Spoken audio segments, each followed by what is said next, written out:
"We're using your college money for your sister's wedding," Dad announced. 3 months later, their new CEO walked in. "Hi, Mom," she smiled at me. My parents dropped their coffee cups.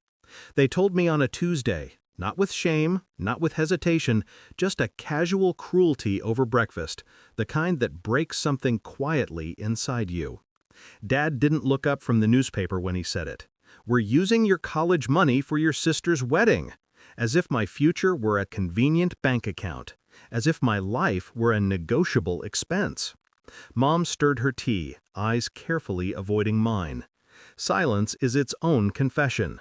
I didn't argue. Arguments require belief that someone cares enough to listen. I had already stopped believing months earlier. Still, something in the way she avoided my gaze felt different that morning. A strange tightness around her mouth. A flicker of fear when Dad spoke. The kind of fear that doesn't belong to a parent. The kind that belongs to someone hiding something. I filed the detail away. I always file things away. 3 days later, the first message appeared on her phone screen when she left it near the charger. A name I didn't recognize. A message she opened instantly, then deleted. Too fast for instinct, too slow for innocence. I didn't let her know I saw it. Suspicion is most effective when it's silent. Still, the betrayal felt familiar, like returning to a house you didn't realize had been burning for years. I watched them more closely after that. Not obviously. People reveal themselves fastest when they think you're not looking. Dad became distant, even for him. Mom became nervous around the mailbox. She'd take calls in the laundry room. Her phone never touched the table again. I didn't react. Reacting makes noise. Noise warns people. I preferred quiet. Quiet digs deeper. I began assembling facts the way a surgeon assembles tools, precisely, unemotionally. Phone records, bank transfers, mail left accidentally on the counter. I used politeness as camouflage. "Do you need anything from the store? Want me to pick up dinner?" They welcomed the helpful version of me. People always trust the person they underestimate. As the pieces formed a picture, the truth dripped slowly into place. Mom wasn't having an affair. Something more calculated, more architectural. She had been sending money, my money, to someone else. Regular deposits, large amounts. Dad knew. His signature was on 2 of the transfers. But the name attached to the account meant nothing to me. At least, not yet. The final piece came from an envelope addressed to Mom, delivered on a morning she overslept. I opened it without hesitation.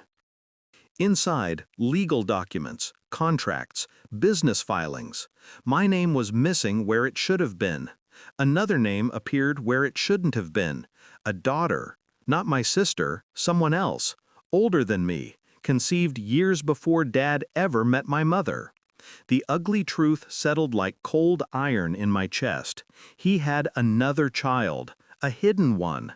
And Mom had known all along. Worse, she had been funding her, using my college money to support the daughter Dad chose over me. A daughter they had secretly groomed for a position in the company, for an inheritance that was legally supposed to be mine. They weren't stealing my future for my sister's wedding. They were redirecting it toward the child who replaced me. Not infidelity, not a mistake, a long-term, calculated removal, a quiet deletion of me from their legacy. 3 months later, the company's new CEO was announced, a private ceremony, a small gathering. My parents invited me only because they assumed I knew nothing. I stood behind them during the presentation, silent, invisible, the role they preferred for me. The doors opened. She walked in. Perfect posture, perfect smile. She looked exactly like my father. She saw me first. "Hi, Mom," she said to my mother with gentle familiarity. Then she smiled at me. "Hello, little brother." My parents dropped their coffee cups. The sound was almost musical. I didn't blink, because I already knew. I had known for months. The reveal wasn't for me, it was for them. Watching their lies collapse under the weight of their own arrogance was its own quiet reward. I handed them the folder I'd assembled. Every transfer, every email, every document, every truth they thought they had buried. No words. None were needed. Dad's face tightened. Mom's lips trembled. Their new daughter shifted uneasily, realizing she'd walked into a room lined with consequences. Mom whispered, "How long have you?" I raised a hand. Silence. Silence cuts deeper than accusation. Dad tried to speak, but the sound caught in his throat. For the first time, he looked smaller than me. I studied them the way a surgeon studies a patient before closing the incision. Calm, thorough, unfeeling. "You hid a daughter," I said finally. "You stole my future to fund hers. You erased me." No shouting, no shaking. Just truth, sharp and clinical. Mom broke first. Dad followed. Their new daughter looked at them horrified. Good. Let her see what ambition built on betrayal looks like. I turned to leave, but paused long enough to drop the final blade.